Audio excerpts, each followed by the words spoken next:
कार्यक्रम लेकर आया हूँ आप लोगों की मोहब्बत की खातिर। कार्यक्रम लेकर आया हूँ आप लोगों की मोहब्बत की खातिर। बस 2 पल हमें प्यार में दे दो। बस बहुत सुंदर, क्या बात है, बहुत सुंदर। आइए करते हैं इस कार्यक्रम की शुरुआत और बुलाते हैं सबसे पहले अपने कुनबे के कवित्री दामिनी यादव को कि वो आए और सरस्वती वंदना से हमारे इस काव्य मंच की शुरुआत करें। कवित्री दामिनी यादव। सर्वप्रथम सम्मानित मंच को नमन। मैं अपनी वंदना प्रस्तुत करना चाहती हूँ। मुझे माँ दो विद्या का सार, मुझे माँ दो विद्या का सार, करूँ धरती पर ज्ञान प्रसार, करूँ धरती पर ज्ञान प्रसार। सुना दो वीणा की मतुतान, सुना दो वीणा की मतुतान, नवल तलवा छंद विधान, नवल तलवा छंद विधान। उठे खिल ओठों पर मुस्कान, सुनाऊं कोकिल जैसा गान, सुनाऊं कोकिल जैसा गान। मुझे माँ दो विद्या का सार, करूँ धरती पर ज्ञान प्रसार। मनोरथ पूर्ण करो अब मात, मनोरथ पूर्ण करो अब मात। कृपा पा बन जाऊं जल जात, कृपा पा बन जाऊं जल जात।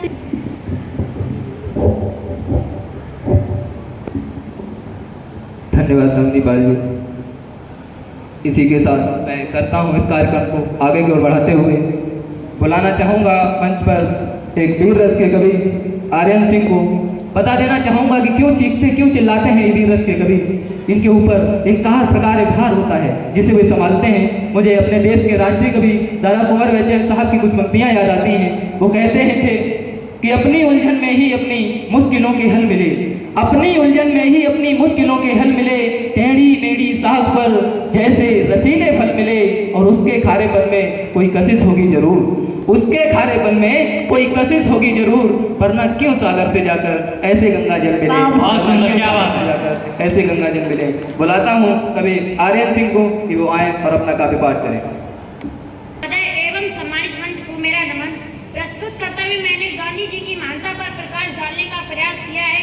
कविता की पंक्तियां इस प्रकार आरंभ होती हैं कि गांधी बाबा तुमने हमको एक महान हथियार दिया, गांधी बाबा तुमने हमको एक महान हथियार दिया। दोनों गाल सूझ गए लेकिन हमने ना वार किया। आदर्श तुम्हारे जिंदा हैं और बड़े महान हो तुम बापू, आदर्श तुम्हारे जिंदा हैं और बड़े महान हो तुम बापू। संपूर्ण विश्व में इस भारत की एक पहचान हो तुम बापू। अगर आपने चाहा होता, अगर आपने चाहा होता, आप भी ऐश ले सकते थे। देश बेचकर अंग्रेजों से मोटा कैश ले सकते थे। स्वदेशी का नारा देकर, स्वदेशी का नारा देकर दिन भर चरखा चलाते थे। देश का खर्चा ज्यादा ना हो आधा लैंप चलाते थे।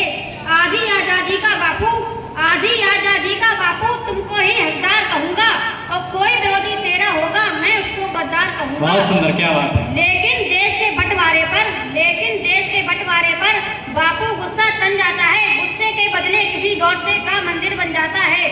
भारत माता की धरती पर चलता आ रहा रुका नहीं।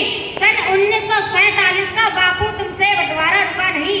कसम खाई थी तुमने बापू, कसम खाई थी तुमने बापू, अस्तित्व नहीं मिटने दूंगा। इंच इंच कट जाऊंगा पर देश नहीं बढ़ने दूंगा। सूरज चंदा धरती अंबर, सूरज चंदा धरती अंबर सारे ही शर्मिंदा थे। जिस दिन देश बटा था बापू उस दिन तुम भी जिंदा थे, उस दिन तुम भी जिंदा थे। कि आप इनका आयतन नहीं इनका घनत्व देखिए। सर आप इनका आयतन नहीं इनका घनत्व देखिए। इनके अंदर छुपा हुआ मूल तत्व देखिए।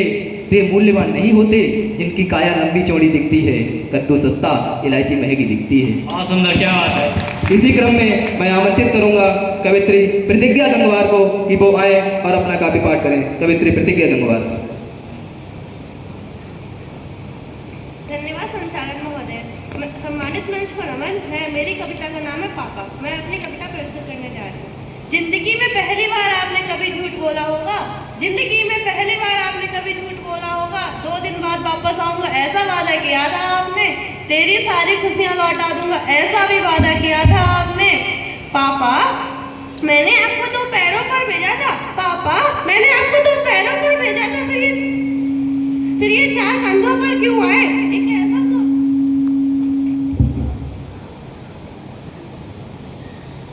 ये कैसा शोर सुनाई दे रहा है कानों को? माँ मेरी रो रही है और भाई मेरा दौड़ रहा है उसे चुप कराने को, और भाई मेरा दौड़ रहा है उसे चुप कराने को। चारों तरफ मातम का माहौल छाया है, दोस्त दुश्मन रिश्तेदार सबको बुलाया है। चारों तरफ मातम का माहौल छाया है, दोस्त दुश्मन रिश्तेदार सबको बुलाया है। सबके शोर से परे मुझे एक आवाज़ सुनाई दे रही है, मानो पापा जोर जोर से बुला रहे हैं, मानो पापा जोर जोर से बुला रहे हैं। रोती हुई आंखों को धुंधला सा दूर खड़ा एक सफेद कपड़ों में फरिश्ता सा दिखाई दे रहा है। रोती हुई आंखों को दूर खड़ा एक फरिश्ता सा दिखाई दे रहा है, मीठे मीठे शब्दों में कुछ समझाता सा दिखाई दे रहा है। अरे ये क्या है? ये तो मेरे पापा है। अरे ये क्या है? ये तो मेरे पापा है। मुझे झूले पर बैठाया है, धीमे धीमे झुला रहे। अभी पापा अपनी बेटी को समझा रहे हैं। जाते हुए मैं भी बहुत रोया था, जाते हुए मैं भी बहुत रोया था। तुम सब की तरह अपना सब कुछ मैंने ही बिखरते हुए देखा था। कुछ पल और रुकने तो ऐसे भी मन्नतें की थी, बेटा दुनिया की रीति के सामने मेरी भी न चली थी। तू तो जानती है ये तो दुनिया का नियम है, जो आया है उसे जाना तो है ही, जो आया है उसे जाना तो है ही। फिर क्यों रो रही है पागल? मैं तो बस इस दुनिया से जा रहा हूँ, पर तुझ में अपनी परछाई छोड़े जा रहा हूँ, पर तुझ में अपनी परछाई छोड़े जा रहा हूँ। अपने इस घर को ऐसे बिखरते नहीं देख सकती, तू अपने इस घर को ऐसे बिखरते नहीं देख सकती। और मैंने तुझे परियों की तरह नहीं शेरों की तरह पाला है, मैंने तुझे परियों की तरह नहीं शेरों की तरह पाला है। तू अपना अच्छा बुरा सब जानती है। मत सुनना किसी का, अगर कोई तय करेगी तुझे उड़ना कितना है। मत सुनना किसी का, अगर कोई तय करेगी तुझे उड़ना कितना है, क्योंकि तू खुद जानती है चांद पर भी पैरों के निशान है, चांद पर भी पैरों के निशान है। तुझे तेरे सपने को पूरा करके ही दिखाना है, तुझे तेरे सपने को पूरा करके ही दिखाना है। इस दुनिया को दिखाना है कि तेरे पापा तुझ में आज भी जिंदा है। तूने मेरी पगड़ी की आज तक लाज रखी है पागल, मैं तो इसी बात से निश्चित हो जाता हूँ तू आगे भी इसका मान रखेगी, तू आगे भी इसका मान रखेगी। धन्यवाद। बहुत सुंदर, क्या बात है। इसी क्रम में मैं कवित्री निधि सागर को कुछ इन पंक्तियों से आवाज़ देता हूँ कि जिंदगी एक हवन है वतन के लिए, जिंदगी एक हवन है वतन के लिए, सांस का ये सुमन है वतन के लिए। कह गई फांसियों में फंसी गर्दने, कह गई फांसियों में फंसी गर्दने, ये हमारा नमन है वतन के लिए, ये हमारा नमन है वतन के लिए। कवित्री निधि सागर आए और आप लोग उनके स्वागत में जोरदार तालियां बजाएं। कवित्री निधि सागर। धन्यवाद संचालक महोदय, सम्मानित मंच को नमन। मैं अपनी कविता प्रस्तुत करने से पहले कुछ पंक्तियां आप लोगों के सामने प्रस्तुत करती हूँ, सुनिए। कि काश जिंदगी में कभी वो शाम आए, काश जिंदगी में कभी वो शाम आए, जिस मिट्टी से जन्मे हैं उसके काम आए। हर शाम को दुआ है रब से, देश के लिए खुद को कुर्बा कर, शहीदों में भी मेरा नाम है, शहीदों में। अब मैं अपनी कविता प्रस्तुत कर रही हूँ। महबूब हिमाला मेरे कश्मीर की धरती, फूलों का उजाला मेरे कश्मीर की धरती, झरनों में जबा जिस्म में लिपटी हुई झीलें, खुशबू का दुशाला मेरे कश्मीर की धरती।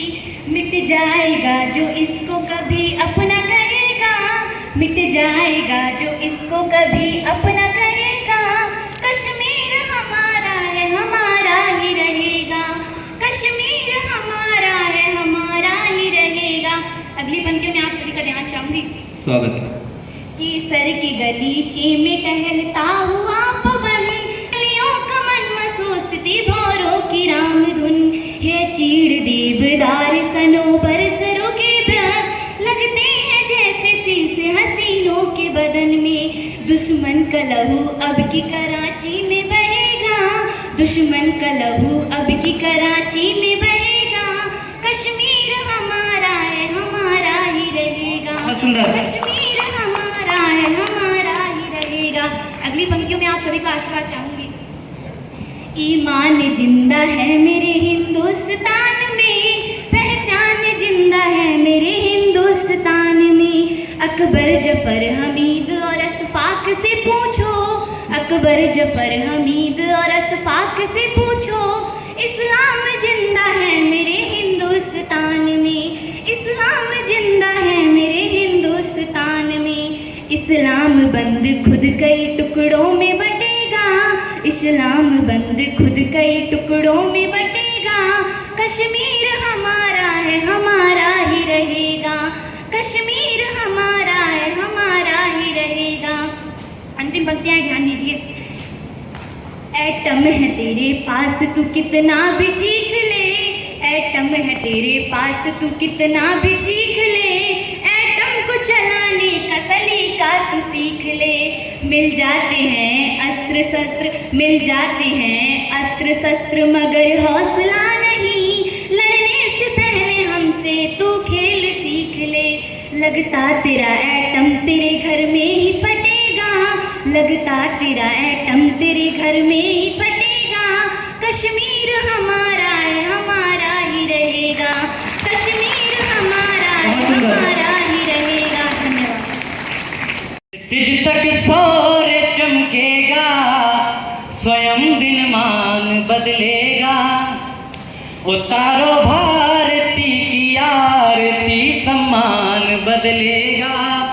विवादों में उलझ कर कीर्ति माँ की मत करो धूमिल, शहीदों की करो पूजा तो हिंदुस्तान बदलेगा।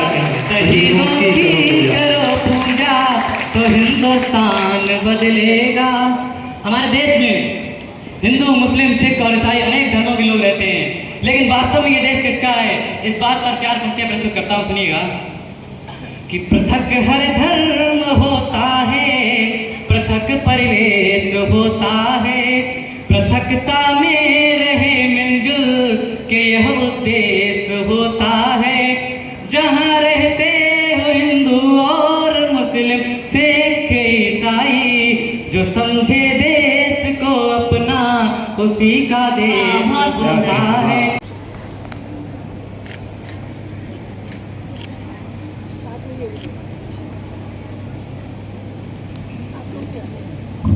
आ जाओ।